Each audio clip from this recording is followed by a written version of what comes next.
Well, on behalf of USRowing, I'd like to welcome everybody tonight to our topic, Sarcopenia. We have Liz Fusco with us. So we're going to have a lot of knowledge and a lot of fun. Thank you, Liz, for joining Cam and I. Certainly looking forward to this. Today we have people from 33 different states and at least 2 countries on here. You can tell by the chart that the vast majority of people on here are rowers and masters rowers at that. So that's pretty cool to have all of the masters joining us tonight. This was a really cool thing that Cam painted in his basement. It's really nice. It has all the clubs in a collage. He did a great job.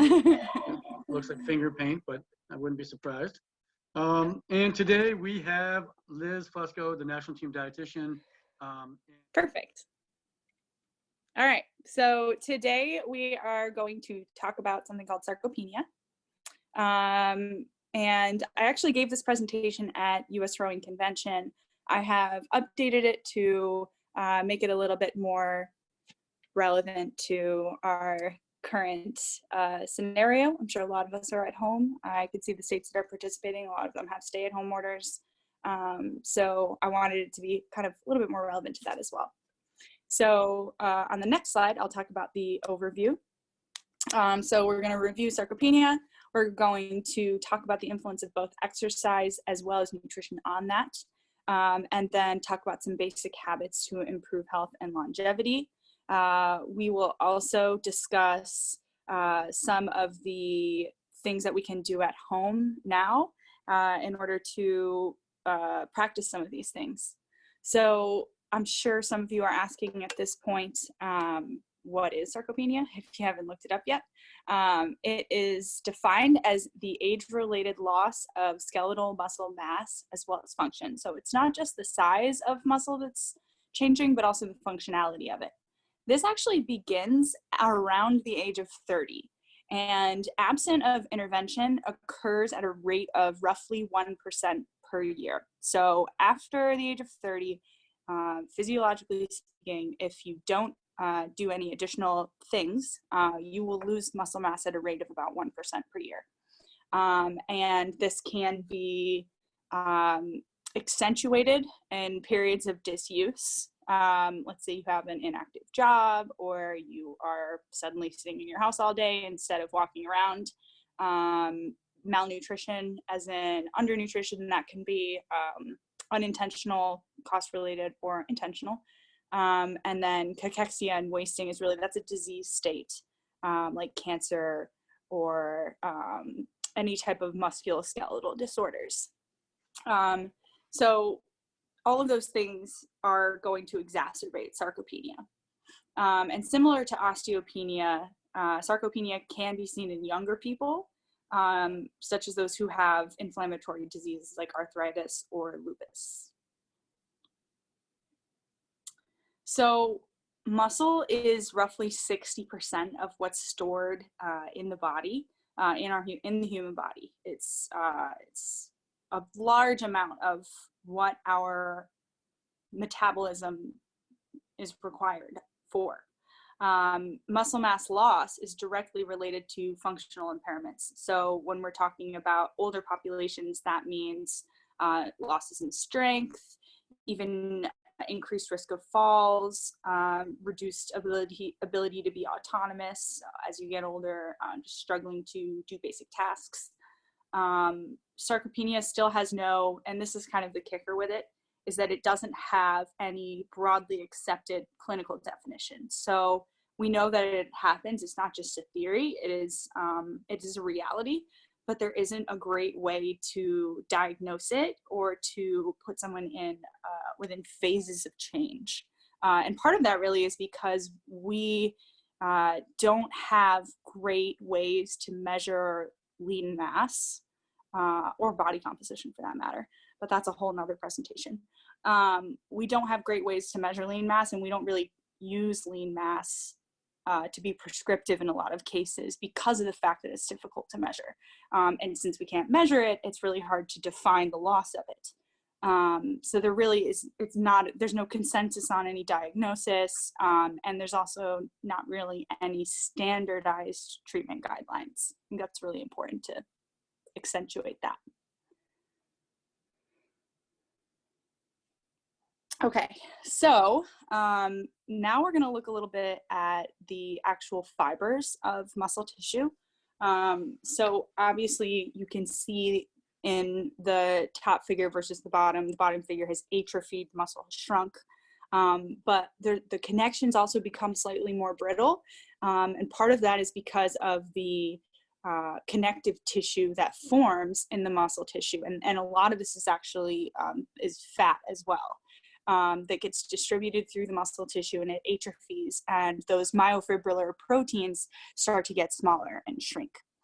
So they don't disappear, but they get smaller. The same way that in muscle hypertrophy or muscle growth, you don't grow new strands, they just get larger. So obviously, fortunately, I'm talking to a fairly athletic population. 70% of you are masters rowers. But the absence of exercise is a significant risk factor for sarcopenia. Masters athletes who continue to compete for their adult life, and this was an interesting study that I have referenced in the bottom here, they did show a progressive loss of muscle mass, strength, and performance in speed and power focus events after the age of 30. Top masters athletes can maintain fitness throughout their lifetime, but muscle mass can still decrease after age 40. And what the research has shown us as well is that peak performance is at about 50% around 80 years of age. So this is really a physiological change that's happening in the body that we know. And I think that there's some underlying things that are related to it that we'll also discuss. So exercise, being less active or not increasing in activity levels as you get older. Exercise training is associated with improved quality of life, reduced hospitalizations, improved health outcomes, prolonged lifespan. I could go on for days about exercise, but I think we all know that exercise is medicine, and that exercise can have a profound impact on human health, and skeletal muscle mass is no different. Yes, Joel, peak performance is at 50% at 80 years of age. That was actually, if you look to the reference that's on the bottom left of the slides, you can just stick that into Google and you should be able to pull up the article and you can read about it. So exercise should be considered a milestone in the treatment of muscle wasting. It is extremely important in mediating those physiological effects that occur with aging. So we can actually combat losses in muscle mass by maintaining activity throughout our lifespan. We can slow it down. Resistance exercise. So now we're going to look at the different types, because I think a lot of people think exercise, oh, I need to lift weights in order to have more muscle. Resistance exercise does promote positive functional and structural responses in muscle tissue. It can not only improve the strength of muscle, but the functionality of it, and especially at higher intensities. So explosivity. Adaptations from strength training. I mean, I'm sure you know, a lot of the people on here are familiar with some of these adaptations. Of course, muscles and nerves, the architecture of muscle, the composition, so the actual amount of fatty acids within the muscle tissue, and the accumulation of those strands, those myofibrillar proteins, and the growth of them. Your immune and inflammatory responses are mediated by exercise. Hormone growth factor release, the growth of new muscle tissues. Exercise does a lot of things.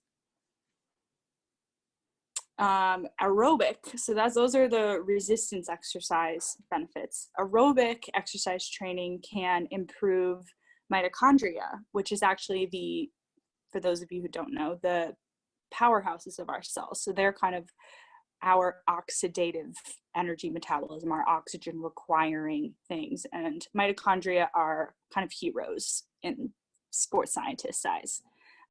Protein synthesis, so synthesis of new muscle tissue. And then the sensitivity to insulin. And I think this one is really relevant, especially for those of you who are masters athletes who also are pre-diabetic or diabetic. exercise actually causes the translocation of different receptors at the tip of muscle, and they take in glucose. So exercise itself actually reduces blood glucose and helps with the utilization of it, and it helps your body to become more sensitive to insulin. This is in type 2 diabetes, of course. And aerobic exercise can also decrease stress and inflammation in long term.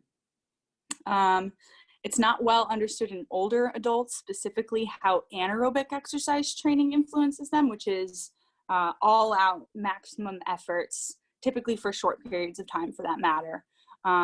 But early research suggests similar effects as aerobic exercise training with an added benefit to muscle metabolism. So the ability to metabolize different nutrients might be enhanced if doing something like high intensity interval training. If, again, you don't have any pre-existing conditions that would put you at risk if doing that type of physical activity, definitely talk to your doctor, physiologist, strength training coach, any of those people before starting a new exercise routine.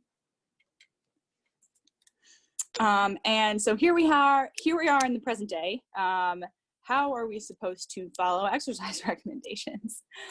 We can't go to the gym.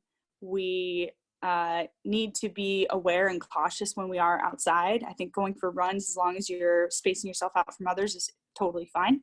But the American College of Sports Medicine created a great, basically resource list for ways to stay active during the COVID-19 pandemic. So the link is up here on the top. And I just listed some of the presentations and some of the links that I've read that I thought were really good. Exercise immunity in the COVID pandemic, staying active and healthy in self-isolation, exercise increasing immune function. If you want to geek out on stuff like I sometimes do, those are some great options for you. So we've talked about how exercise influences sarcopenia. We know that it's to an extent inevitable. Hi, Sonoma. But we can we can take some approaches to minimize loss of muscle mass as we age. But we haven't really talked about nutrition yet. And that's kind of, you know, for those of you that don't know, that's sort of my thing. So there is a few things that happen with age that can cause us to underconsume or maybe not get quite what we need from our food.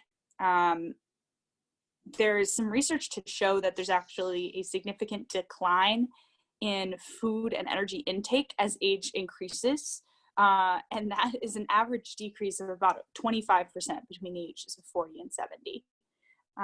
And what we know is that we need a stimulus in terms of food, nutrients, in order to have muscle recover, adapt, and be maintained. So it's interesting. It seems like a bit of a chicken or the egg thing. Is it the decrease in food that causes the loss of muscle mass? Is it aging? Older adults may eat slightly more slowly. Maybe they consume smaller meals, eat fewer snacks between meals than younger adults. Again, the reference is right in the bottom left corner here. And some of the factors that happen as we get into older age can be changes in appetite. Our hunger hormones can be dulled in their secretion, so we don't feel as hungry or as full. There could be psychosocial factors like stress, income levels, family status. This is an interesting one. As you get older, you can lose your sense of taste, your acuity of taste. Even losing smell or sight can influence appetite and your enjoyment of food. Appetite hormones, as I said, change. The motility of the gastrointestinal tract can change. So different foods might be less tolerated in older age or cause more GI discomfort. You might be feeling fuller for longer because of the fact that GI motility is slow. There's the potential for chewing and swallowing difficulties. And here's one that I really want to focus on today too, monotonous diets. I think people get stuck in a pattern and you don't realize it, but when you're bored, you're not always getting everything you need, and you're not always paying attention to your body as much as it's breakfast, lunch, and dinner. I'm eating cereal, chicken, and whatever, so having livening up the monotony can do a lot for nutrition in aging adults.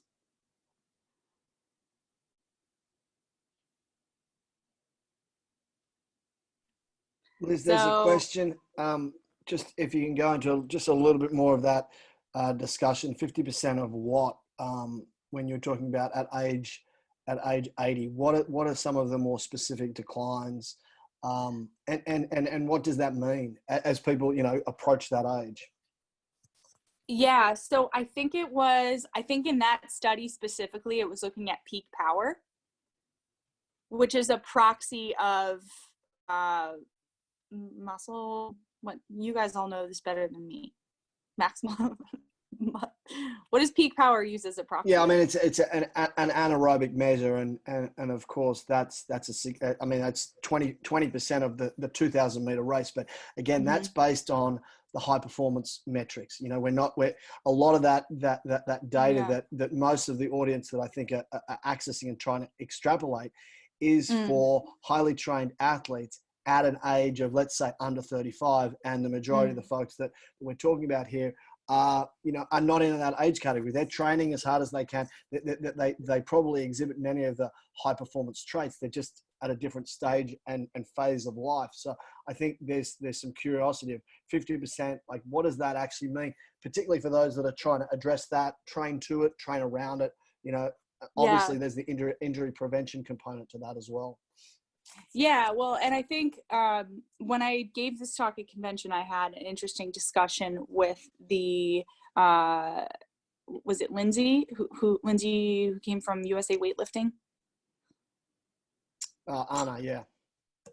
And I was discussing my presentation with her, and I was talking about how power was reduced in rowers, roughly that much between the ages of 40 and 70. And she mentioned that it was similar in the weightlifting masters athletes.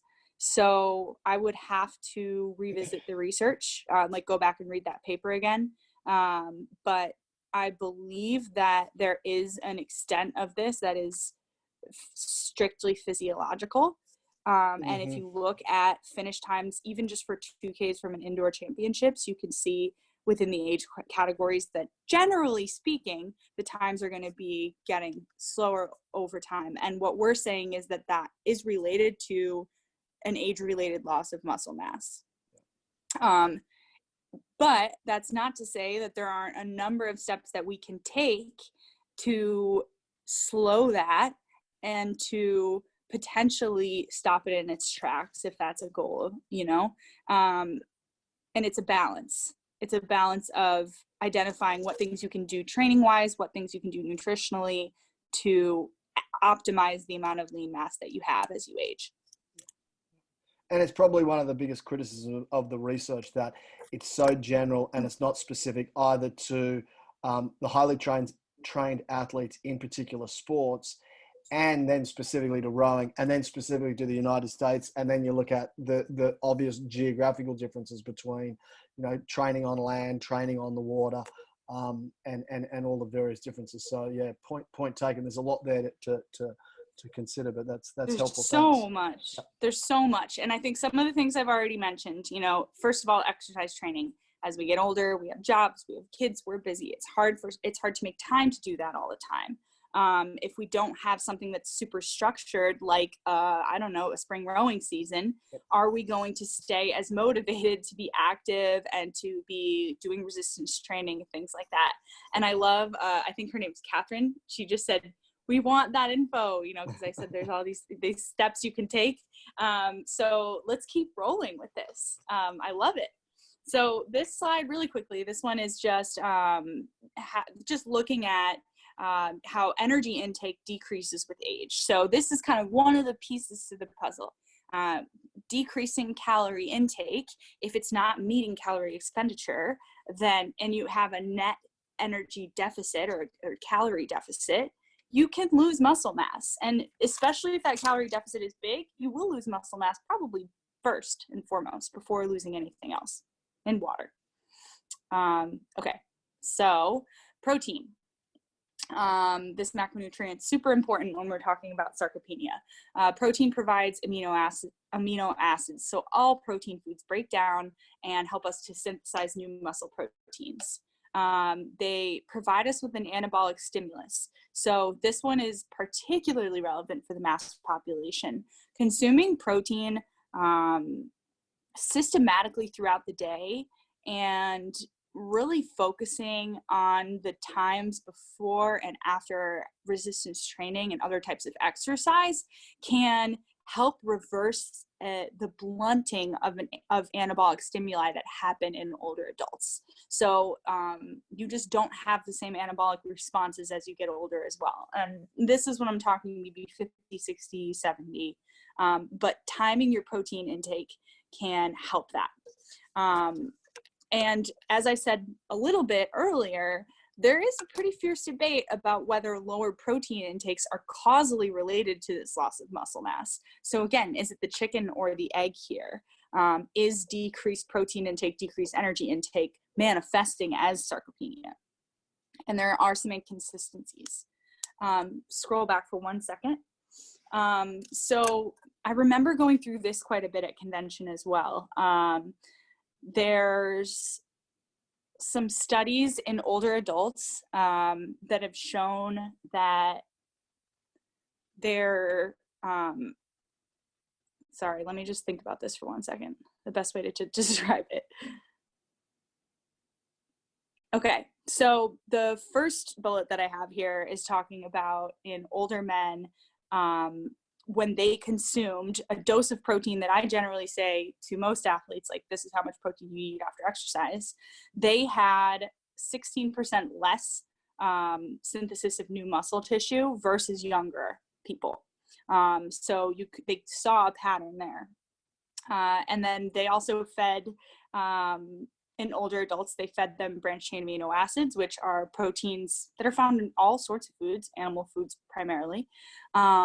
And it improved their performance, and it also slowed their muscle loss. So again, eating protein helped reduce muscle loss. And then the bulleted one at the very bottom, or the bolded one, found that dietary protein ingestion in a single meal after exercise was found to be similar in younger and older men. So exercise actually was able to kind of level the stimulus that protein was providing to muscle tissue in younger and older men. Liz, could I ask about one of the questions that's being presented? When you say older adults, can you define that a little bit? Are we talking, I mean, what's the difference between 40, 60, 80? Like, how does that differ? So I think I have some details. I think I get into specifics on that in a few slides. So I'm going to wait until we get there. So I hope that I can build some suspense. But Joel Griffith just asked if synthesis is 16% less, should older athletes eat more protein? And that is also something that we're going to cover. But the short answer is yes, actually. So up to 38% of adult men and 41% of women have intakes below the recommended amounts. And this is in non-athletic populations. This was actually the lab that I first studied in at the University of Rhode Island under Dr. Matt Delmonico. So they found that what we have right now, the recommended dietary allowance for protein in the dietary guidelines is 0.8 grams per kilo per day. That's a minimum for healthy people. And it might not apply to an aging population. And for any of you that have seen my presentations before, or that have attended any of my recovery presentations, you might look at that RDA and think that sounds a little bit low. I generally recommend for endurance athletes like yourselves, protein intakes of somewhere around 1.2 to 1.8 grams per kilo per day. So we're already bumped up above that just for the fact of being athletes. And what they're finding in the large scale research is that 0.8 grams per kilo per day might not be enough to maintain lean mass in older adults. In older individuals that perform resistance training, increases in lean mass occur in those consuming about half about 50% more protein per day than the current recommendations, which would put us at about 1.2 grams per day. So again, increasing protein seems like the way that the trend is moving. So this is actually just a figure to look at the difference. This is the study where the younger men and older men both consumed 20 grams of protein after exercise, and they looked at the rate of muscle synthesis. And they found, they actually did not find any differences after consuming protein post-exercise. So that's a pretty cool finding. Again, it just kind of lends a little bit more legitimacy to the idea of having a post-exercise recovery snack or meal within 30 to 60 minutes that contains proteins, carbohydrates, and fats. And check out our other webinars for more on that. So this is another one, just looking at the timing and the distribution of protein intake. So there were 3 different conditions in this study. In one, it was kind of like a grazing scenario. So I know some of you are probably like sitting at home having snacks like every hour over the course of the whole day. And then there's the bolus scenario, which is when subjects just had 2 large meals spread out pretty far over the course of the day. And then in the intermediate condition, they had about 20 grams of protein every 3 hours over the course of the day. So in the 3 conditions, you can see in the results that the intermediate condition, where you're eating every 3 hours or so, you actually were able to stimulate muscle protein synthesis to a greater extent than having little grazing snacks or having just 2 meals.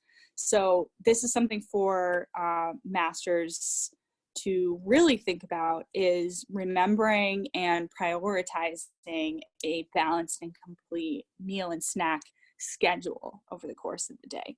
The distribution is really a key factor in stimulating those rates of muscle synthesis through a whole day. I realize right now that I didn't answer a question about when I say older athletes, who am I referencing? I don't have specific numbers. I know that sarcopenia starts around age 30 and can occur at a rate of about 1% per year following that.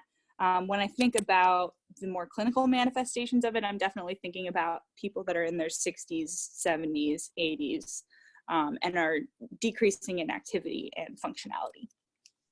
Liz, is there any data on the rate of decline over those sort of those 10 to 20-year blocks, or is that still it hasn't been quantified? Yeah, I think that there is, but I think that, like in most research, there are so many factors that play into it, that the rate of decline probably depends on a number of things, like where you live, whether you have an active job or an inactive job, how much physical activity you're able to do outside of working, what your socioeconomic status is, just what your general genetics and physiology are can definitely play a role in it too. So, would you recommend that for people that are just systematically recording their performance, that is a way to sort of look at individualizing what are the changes over time? Yeah, and I think just like always, doing what we tend to do as athletes, which is try to switch up training and keep it varied and cycling the same way that we're about to talk about food. Really having variety is one way to keep muscle tissue stimulated and continuing to adapt and grow, as I'm sure you guys know. Right. Yeah. Okay, are we already at the plates? Did we skip any slides, or are we at the plates now? Okay, I guess we're here. Oh yeah, no, I'm sorry. It's been a day, everybody. I'm sure it's been a day for you too. So these plates are really helpful for understanding how to change your energy intake to meet the demands of your day. So this can be helpful right now, especially if you went from potentially a very active lifestyle to a slightly less active and trying to maintain some semblance of activity-oriented lifestyle. So this plate would be for a day where you're doing less than an hour of continuous effort, You'll see that the portion in the corner here, it specifies whole grains. So when you're less active, choosing more complex foods, grains, can help sustain your energy levels and help you feel full and satisfied. So that's our easy plate. Pay attention to the protein column as we cycle through here. So the moderate training plate, this is for 2 hours or so of work per day. Maybe one session is continuous and maybe the other session is a strength-oriented session with not a lot of rest in between sets. It could be just 1 2-hour workout over the course of the day, but essentially the harder you work, the more carbohydrates you need. And rather than strictly whole grains, maybe you choose some easier to digest regular grains to make sure that you get your all your calories in.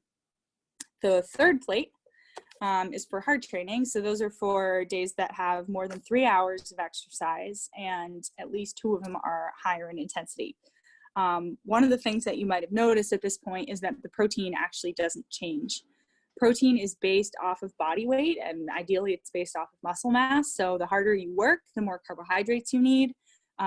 Protein is more like an anchor. It's really something that should be steady and a part of your meals and snacks every 3 to 4 hours from the moment you wake up to the moment you go to sleep. It doesn't really change with exercise. So what does that mean right now while we're at home and kind of less active, inevitably to a sense? It means eat more colorful things and make sure that you supply yourself or stock up with enough protein that you can distribute it throughout the day. Liz, quick question about differentiating between different types of proteins, plant versus animal proteins. What's your response to that one? Yeah, so I'm actually going to talk about that a little bit as we get further through the presentation. But basically, animal proteins have a higher branched chain amino acid content than plant proteins do. And branched chain amino acids are the proteins that really are the most associated with the growth and repair and regeneration of muscle. So if we're choosing plant proteins, it's helpful to bump up the actual amount of grams of protein. So rather than getting 25-ish grams, maybe we're getting 30 or even 35 grams. You can also combine different sources of vegetarian proteins. So maybe you're getting some proteins from peanuts and nuts, some proteins from grains like quinoa and rice, and some from lentils or chickpeas, and really kind of combining those things on the plate to get the amount of protein. I also like to combine plant proteins and animal proteins because why not? Liz, are there different guidelines, whether it's male or female? Does it matter? So it is based off lean body mass. So I think in a super umbrella sense of the term, men might have higher protein recommendations than women, but it's more based off of like how tall you are and how muscular you are, how much you weigh, how physically active you are, because that dictates what your muscle mass is. So it's actually more based on body weight. So it's grams per kilogram of body weight. For older adults, I would say at least 1.2 grams per kilo per day of protein. For really active endurance athletes, at least 1.6 grams per kilo per day of protein, not gender specific. Here's a question. Where does alcohol fit in? How does this have, what impact does that have? I'm asking for a friend, so. Yeah. Keep out of this. I love that. I feel like that question gets asked in every master's presentation I've ever given. So alcohol in amounts that would be considered a binge, which is unfortunately 2 drinks in 2 hours for women and 3 drinks in 2 hours for men. That amount can have impacts on muscle protein synthesis and muscle repair for up to 3 days. So alcohol is not muscle tissue's friend. Alcohol is definitely going to be hanging out with sarcopenia more than hypertrophy, unfortunately. Sorry. Go ahead. We had one question about this plate with the dotted line. Which way does that swing? So if you are trying to change body composition, lose weight, etc., first of all, you should probably meet with a dietitian and or a doctor, preferably a dietitian. And this plate basically is saying that when you're trying to decrease body weight, or actually when you're trying to increase muscle mass, you might increase the amount of protein on the plate like that. So for weight management, it's really the fact that protein is very satiating that allows it to do that, to aid in weight management. All right. If you don't mind, I'll throw one more question at you. Mm-hmm. One of the coolest people ever to carry oars, and that's Mitch Carr. And you mentioned eating protein throughout the day. Is there a better time or a more critical time to make sure you eat protein? And how do you feel about intermittent fasting? Okay, I'm going to keep it really short with intermittent fasting. No. Okay, and when we're talking about the ideal distribution of protein, I think you should think about the active times of day. It should, like I said, it should be every 3 to 4 hours that you're awake. So ideally that means starting with breakfast. So within an hour or two of waking up, having something then. And one key is to try to identify the amount of protein that you need. So is it 20, 25, 30-ish grams? Have your source of protein and have that as the base, and then build around that. And ideally you're feeling full off of that meal or snack for at least 2 or 3 hours, 3 or 4 even. If you eat that and you're hungry an hour later, I would look at the amount of calories. Did you eat enough calories? And the amount of protein. Is it satiating enough? And the goal really is to eat enough that you feel full and satisfied for about 3 or 4 hours, and then doing the same thing all over again. Key times of day, I would say, is the first thing in the morning, especially if you're going to be on the phone, answering emails, doing all sorts of work and cognitive things. Having breakfast is important for that. Having something to eat before exercise, whether it's an hour before and it's something light and small, or having something 2 hours before that's a little bit more complex and harder to digest. That will help with fueling the workout and having an anabolic stimulus for it. And then also prioritizing that post-exercise. So whether it's within an hour, it's a small snack or a meal, as long as it's within an hour, you're good. Really kind of paying attention to that too, how you're feeling over the course of the day. And honoring those feelings of hunger, not ignoring them and not going, oh, well, I mean, it's 4:30 and dinner's at 6, so I'm just going to wait. Actually eating when you're hungry, I think is important for minimizing muscle mass loss. So sorry if that was a long explanation, but I hope I answered your question fully. Thank you. All right. So some other things that we're going to talk about. Hold on, let me just turn a light on.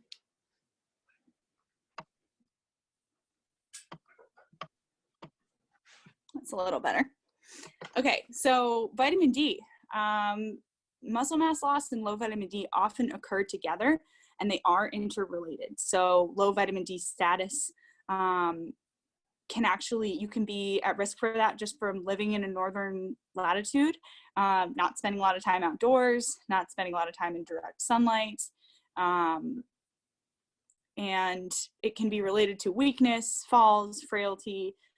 It's not fully understood at this point, but it may be in relation to the actual vitamin D receptor, and that it's not absorbing as much vitamin D. So the vitamin D status tends to decline with age. And again, it gets back to, is it the receptor, or is it the fact that as you get older, you tend to spend less time outside in the middle of the day at high sun, being physically active, with your arms and legs exposed. You know, it's there's a lot of factors. But with supplementation of vitamin D in older adults, there has been shown to be a possibility of anti-inflammatory role, and it has been shown to have beneficial effects on muscle function, specifically on gains in lower extremities. And I think I remember someone specifically asking me a question about their lower extremities, saying that as they've gotten older, they felt like their legs have gotten weaker. So it would be an interesting self-experiment to check your vitamin D status, make sure that it's good, check your protein timing, and see what you can do about that. Liz, what kind of dosage are you talking about when you're talking about vitamin D? Is there a optimal Great one? question. So the general recommendation from, I think it's World Health Organization, is 2,000 IUs per day. There's no need to go over that. I think the actual recommended, like the dietary recommendations say only 800 to 1,200 or 800 to 1,200 IUs per day. So the recommendations are still a little bit on the low side, and there is a good degree of debate in the scientific community about whether or not we should raise the daily recommendations for vitamin D because of the fact that so many people are low in it. So it's a bit of a controversial thing, but you are definitely safe regardless of vitamin D status with just a simple 1,000 or 2,000 IU a day vitamin D supplement. Do you suggest combining it with magnesium to help it be better absorbed? So magnesium is actually, so vitamin D is a tricky one because A, it's fat soluble, so it needs to be in the presence of fat in order to be absorbed. B, a lot of vitamin D foods are fairly low in vitamin D and just not as prevalent in our diets, like cod liver oil, for example. I don't personally enjoy consuming cod liver oil. And that's like the most potent source of vitamin D in the human diet. It's also decreasing in amounts in like wild fish and things like that. Whereas magnesium is actually very high in many foods, and most people are actually getting enough magnesium. It's in grains, it's in nuts and seeds, it's in plenty of green leafy vegetables. I think the Cleveland Clinic has a pretty good figure on the magnesium content of foods. So I would say check your magnesium intake from food before supplementing with it. Whereas we kind of know if you live in a northern latitude and you are not spending a lot of time outside in direct sunlight in the middle of the day, you have a higher chance of being low in vitamin D. And again, since there's not that many great food sources available, that's why we would lean towards supplement with it. Someone also asked, does it matter when they take it? It doesn't, as long as you're not taking an iron supplement. Iron and vitamin D aren't friends. Iron and calcium aren't friends either. So you take it whenever you remember to take it. Yeah. So here's some other nutrients. So I really wanted to highlight vitamin D because it does play such an important role, and we have a good amount of understanding in that. But these are some other nutrients that are worthy of mention. I did post a link to the review article or the reference to this review article, but there's a number of antioxidants. Selenium is an antioxidant that's actually very prevalent in soil. So the more nutrient rich a soil is, the higher the selenium content. Carotenoids are vitamin A, so orange stuff. Tocopherols are vitamin E, so like lots of red things and also some orange things. Flavonoids are present in chocolate, so dark chocolate, all my dark chocolate eaters out there. And then polyphenols, very present in grapes, especially wine. So these are all some other nutrients that have the potential to impact sarcopenia.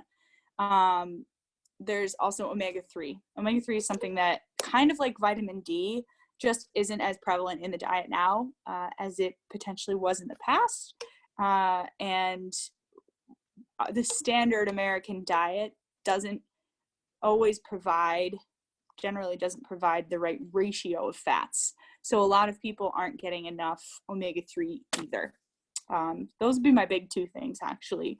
Vitamin D and omega-3 as things other than just food to consider for this. But really, at the end of the day, the basics are always going to win.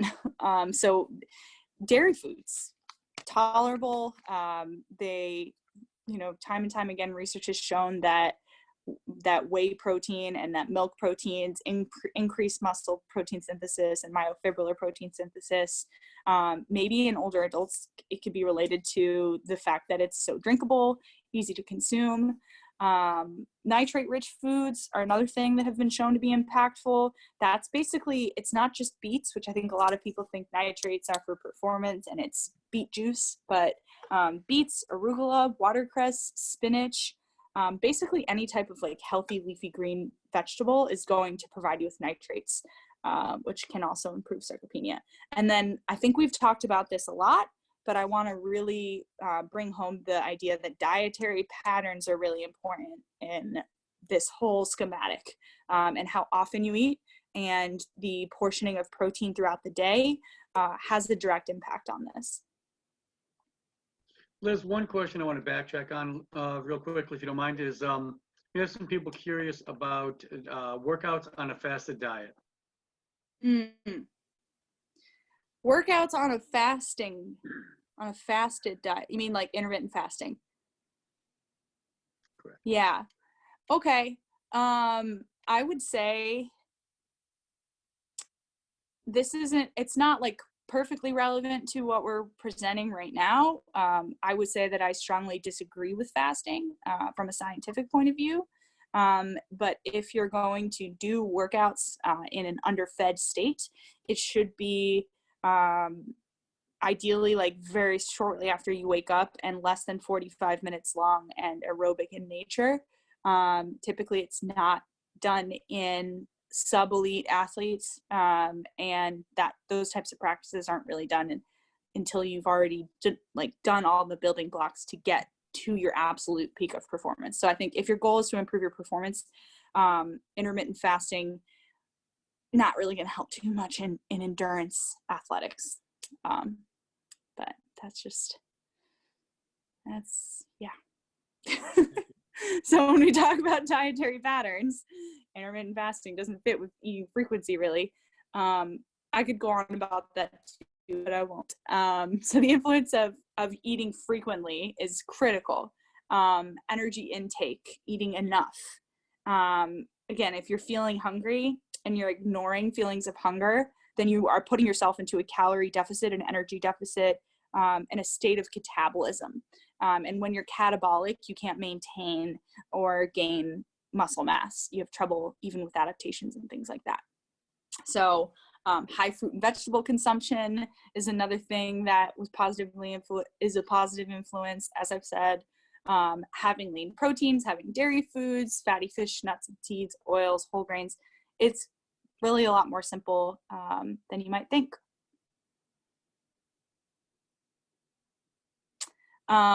And as I just said, the best diet is to keep it simple. So these are the dietary guidelines for Americans. Very easy to look up. Again, since we are athletes here, the exception on the dietary guidelines might be in the protein a little bit. I think we might need to bump up our protein intake, especially, with the references of this talk. But yeah, that's the guidelines. I want to talk a little bit about COVID. So I think some of the complications with this are just accessibility. I'm sure we've all experienced trying to go to the grocery store and not finding the things that we usually find.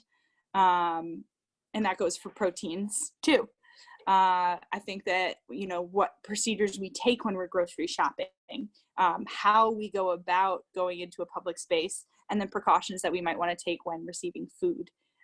If we're doing either takeout or having food delivered to the house. But I also think that there's a lot of opportunities in this. I think that we can use this period to work on having really efficient grocery runs and optimizing the efficiency of the time that you're spending in the grocery store. Costing out and portioning out recipes can really be very cost effective and help reduce food waste too. And utilizing leftovers can do the same. Something that we hope to do in future weeks is doing some recipes. So learning new recipes that are cheaper, faster. I think we all have a little bit more time now to be able to focus on cooking.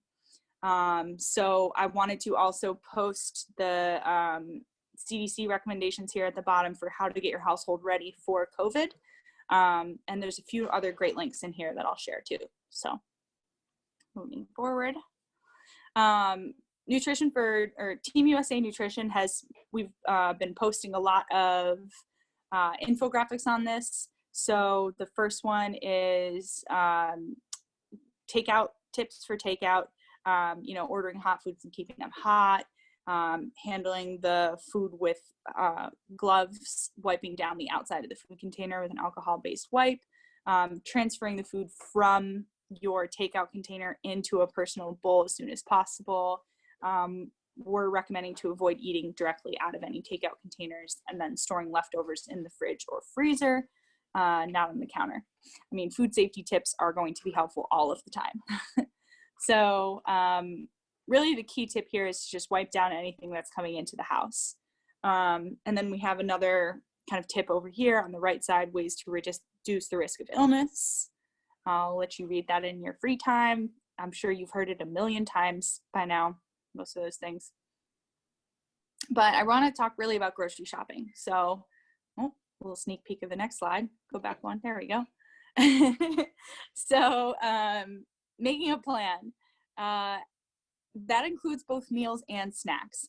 And what I personally like to do is, and I think what I would implore our listeners to do today, is to look at what you have in your pantry. I'm sure there's some like sad pasta or dried beans or something that's been sitting around for a long time. It's still good and you haven't done anything with it. Now is a great time to work on clearing out that space. So assess your supply and then maybe plan and find some fun recipes that are based on the things that you already have. Another kind of key thing, I think, to minimize the time that you're spending in the grocery store is to organize your grocery list based off of the sections of the store. So if you're going somewhere that you typically go, maybe going into the open side of the grocery store, maybe the produce area first, you can kind of scope out the situation and start on that side. And then your grocery list can be basically organized so that all you have to do is walk through the grocery store one time and you don't have to be looping back to grab other things that you forgot. Bringing your own hand sanitizer or wipes or making hand sanitizer. There's lots of great tips on YouTube and things on how to make hand sanitizer. Making sure your hands are sanitized, your cart is sanitized when you walk in, when you walk out, and then as soon as you get home, wash your hands. Try not to even touch the door handle or wipe the door handle when you get in too. This is just a tiny snippet of a great article that we just posted the source of on planning and preparation and smart ways to shop during COVID. And then this is kind of part of the making food exciting. Like, let's use this opportunity. You know, I don't think it's what anyone wants to be happening right now. But let's use this opportunity to get creative, to come up with some new recipes that are, maybe the next new family favorites. Let's use up the things that we have in our pantry. I just wanted to post a few social media pages that I think are posting really great content, recipes. Team USA Nutrition, I always love talking about them. Cook, Eat, Compete, that's actually Stephanie. She is a dietitian in Colorado Springs at the Olympic Training Center. Allison Roman's a chef. She has written for a lot of things, including New York Times, and then New York Times Cooking is great as well. So check out some of these sites. You might be able to find a nice new recipe with things that you already have on hand. So here's when we're going to start talking about proteins. Go back one more, Chris.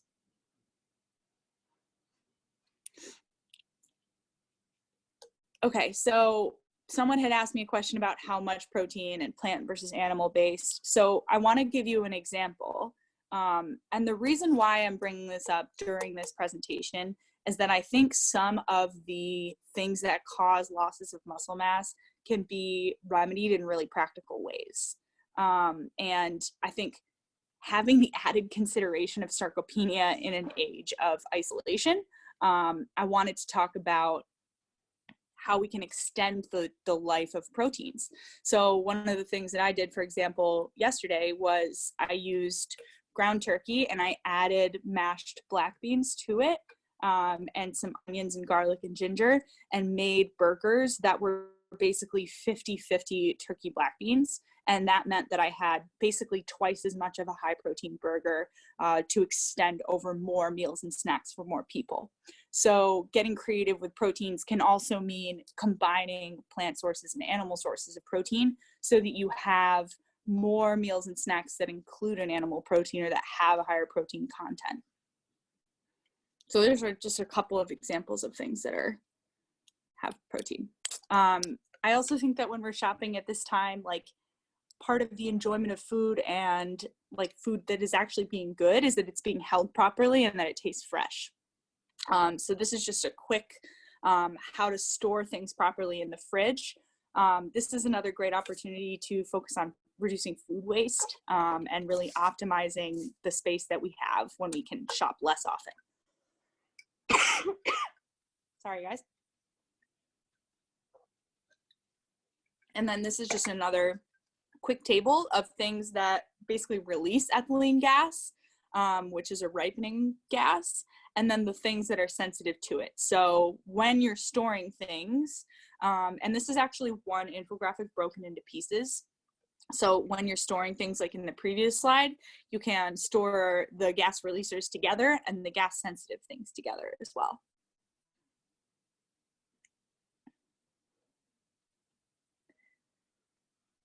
So this is another fun thing, not letting anything go to waste. Again, let's use this opportunity while we're here to not only learn about some performance-based nutrition, learn how to do some of these things from home, but let's try to focus on reducing food waste too. So one of the things I like to do is like saving scraps from clean vegetables, bones from chickens and things, filling a stock pot with those scraps and water and maybe a bay leaf or some peppercorns and boiling, just simmering on low for most of the day. It's better than any broth you'll ever buy in the store, and it reduces your need to have to go to the store, hopefully. One of my favorite ways to do it is actually to sear off some onion, garlic, celery, ginger, and turmeric with olive oil in the pot until it gets brown and crispy and kind of caramelized looking, and then throw the veggie scraps and the bones in and cook the broth like that. And then you'll get this kind of nice anti-inflammatory, bright yellow turmeric ginger broth that comes out. And one of the things that I like to make with it is actually the next slide, I think.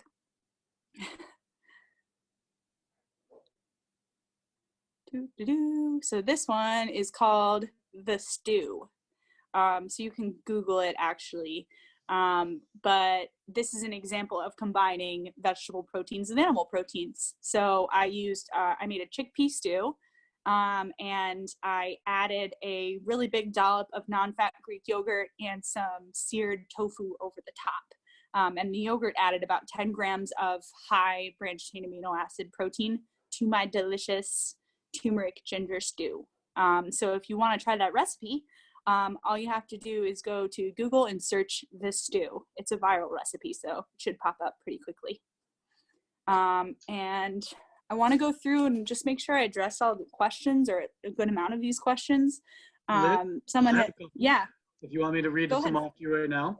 Yeah. What guidelines do you give someone who rows exercises to lose weight and wants to increase lean body mass?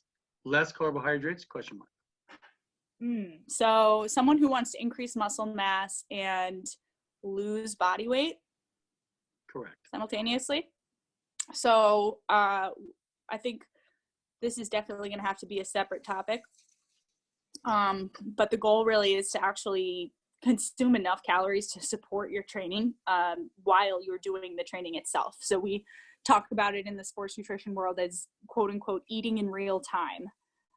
So you still want to be, maybe you have a slightly higher protein consumption as in the Easy Athlete plate. It's still distributed throughout the day.